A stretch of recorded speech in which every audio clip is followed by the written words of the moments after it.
The last guests drifted away like smoke. Now, the real work started. Tables scraped, chairs stacked. Crumbs crunched underfoot like fallen leaves. The host stood patiently, like a ghost at the front desk. His namatag read, Nathan. But everyone called him Ghost. He was quiet, watchful, and not a single living soul knew where he lived, or if he even lived anywhere at all. A low hum buzzed. Where was Lou? Tasha wondered, pushing a chair back. He'll be out, Maya said, sliding onto a stool. 5 minutes tops. He hates closing. Easy for you to say, Tasha shot back. You make good money here, you always have. Not afford to leave. The staff hung up their aprons, shed their smiles like snakes shedding skin. At the service station, they were mirrors. Each server stared straight ahead, lost in their thoughts. Jace cleaned his non-existent spill marks with such vigor, he left the rags frayed and damp. Here, Maya said, taking the pile. Let me handle this. Go home. You worked hard tonight. But go. It was a command. She meant it. The kitchen crew emerged like phantoms, dragging garbage bins behind them. Carlos flipped off the overhead light, plunging them into darkness. You coming, Mia? He asked Maya. She paused, staring at the greasy floor. In a sec. Tia, got a minute? Sure thing, Mia. Just hurry up. It's freezing outside. Tonight was Margarita Monday, so everyone got their fill of tequila, including the servers. Maya swayed a little on her stool as the bar emptied around her. Evie caught her eye and raised an eyebrow. Care for another, he asked. No, thanks, Evie. I gotta get going. She pushed off the stool and teetered for a moment. She was halfway home, she decided. Make that 2, Maya slurred. Eli chuckled. He liked this version of Maya better, carefree, honest. The serious mask slipped away. She sang along to the jukebox. Memories hit harder than tequila when you're hungover. First day jitters, year 3 jitters, year 10 jitters. Why does it matter? You're still waiting tables?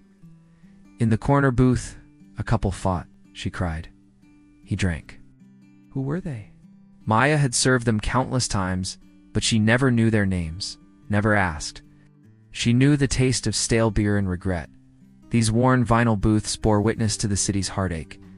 Some nights a fist connected with a cheek. Sometimes laughter mixed with tears. Once a woman gave birth right here. She named her baby Girl Scout. In the kitchen, Carlos counted his tip money for the 10th time. Debbie limped around the kitchen in a dishwashing glove. Her bleeding palm now wrapped in plastic. Still open, Carlos sighed, stacking crumpled bills and coins. What did I miss? Not much, Maya replied, sinking onto a stool next to him. Carlos glanced at her. You need anything? Just a refill, please? In the quiet, she heard the ghosts of the evening. Clinking glasses, furious whispers, sizzling fajitas, the scrape of chairs. Every sound, every story. What happens here, stays here. She thought, reaching for the bottle of Jose Curvo, twisting the cap. Carlos stopped her. Let me, he poured, balancing the bottle with practiced ease. The amber liquid splashed against the glass. Easy there, mijo, Carlos said with a mock scold. We got another double shift tomorrow. Maya took the glass, met his gaze. I know. She lifted it. To tomorrow. And to the day after. Carlos clicked his glass against hers. She was family. He might have been rough around the edges, but he'd protect her. They always protected each other.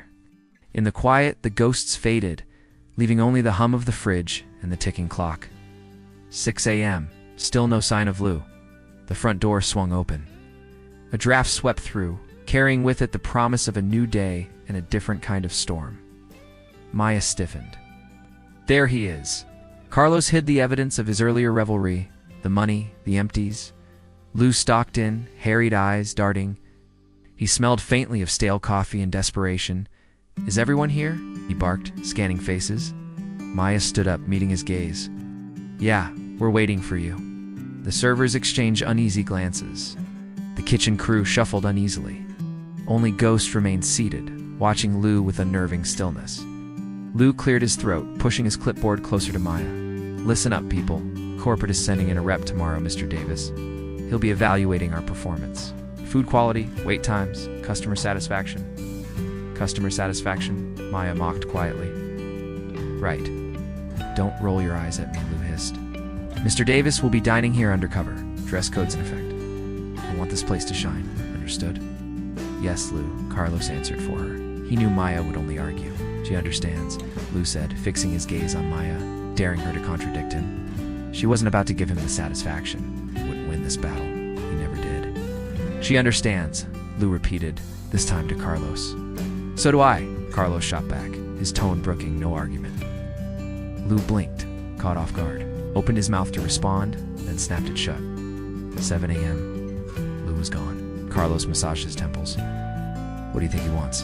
Doesn't matter what he wants, Maya replied. He won't get it. As dawn painted the sky with streaks of rose and gold, the staff cleaned, prepped, cooked, anticipating a day of chaos disguised as normalcy.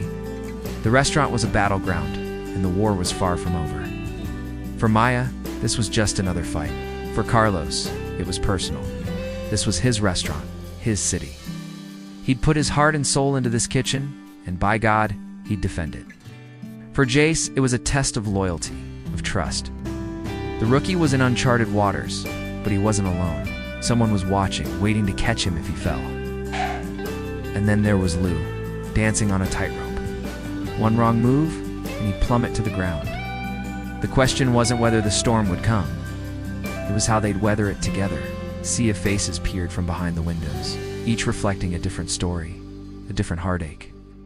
Inside, the restaurant stirred, a hive of activity preparing for the swarm. The bell above the door chimed, announcing the arrival of a new chapter. A new guest entered, unsuspecting, unaware that their presence would become a pivotal point in the restaurant's turbulent history.